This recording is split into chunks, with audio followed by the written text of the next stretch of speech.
C'est ici, dans cette maison de 3 mètres carrés, située au quartier Adjaoui, dans la commune de Port-Boué, que vit Kwaku en situation de handicap.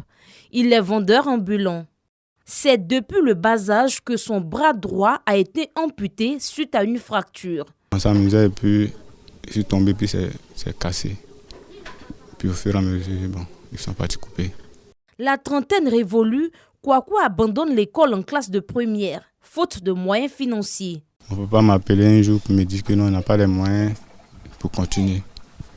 Donc un bon matin, j'ai quitté l'école. Puis j'ai vu là les affiches qui disaient on cherche les gens à travailler, qu'on va les payer 3 000 ou 9 000 par jour. C'est par ça que je suis venu à Abidjan.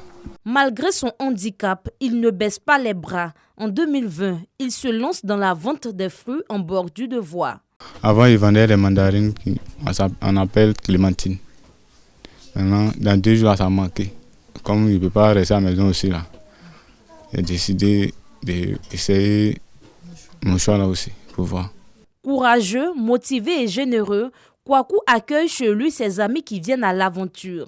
Il est une source d'inspiration pour eux. Souvent, quand je vois même vraiment ici découragé, souvent, ça m'inspire souvent aussi. Quand je vois quelqu'un qui n'a pas totalité les membres, mais malgré tout, il se débrouille et puis il s'en sort un peu. C'est la première fois que moi je vois ça. Ceux que je vois dans ces cas, ils sont souvent dans les rues pour mendier, pour demander leur pain quotidien. Mais lui, à chaque fois, à 5 h du matin, il est déjà au debout pour le travail et revient encore tard. Mariam est sa voisine. Vu son handicap, elle se charge de faire sa lessive chaque semaine. Il me donne les avis pour laver. Il ne lui demande pas beaucoup d'argent. Souvent, il me donne 500, il me donne 1000 francs. Comme c'est mon frère, là, il me donne, donc je paye au moins le savon, il lave. Et puis il vient lui donner. Depuis il est connu ici, il n'a jamais discuté avec quelqu'un, il n'a jamais fait palabre. Quand il quitte dans son travail, il est chez lui. Il finit de manger, il dort.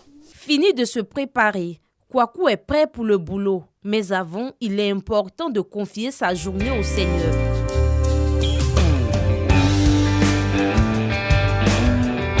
Sa bonne humeur fait de lui l'ami de tous dans le quartier.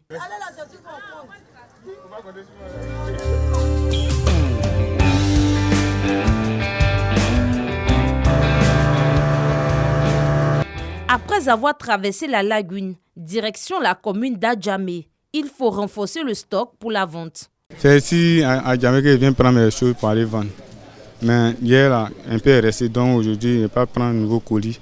Ce qui est resté, c'est ça, je vais prendre pour aller vendre. Kwaku est un modèle selon son fournisseur, qui n'hésite pas à l'épauler de temps à autre. Il prend 5 colis, 2 colis, 3 colis par jour. C'est un homme bien, il est honnête, courageux aussi. Fini de s'approvisionner, il met le cap sur la commune du Plateau pour la commercialisation. Les embouteillages, une opportunité pour lui de faire de bonnes affaires. C'est dans les embouteillages qu'on vend. Là, les voitures vont doucement, doucement. Nous aussi, on est au milieu. Doucement, doucement, on vend.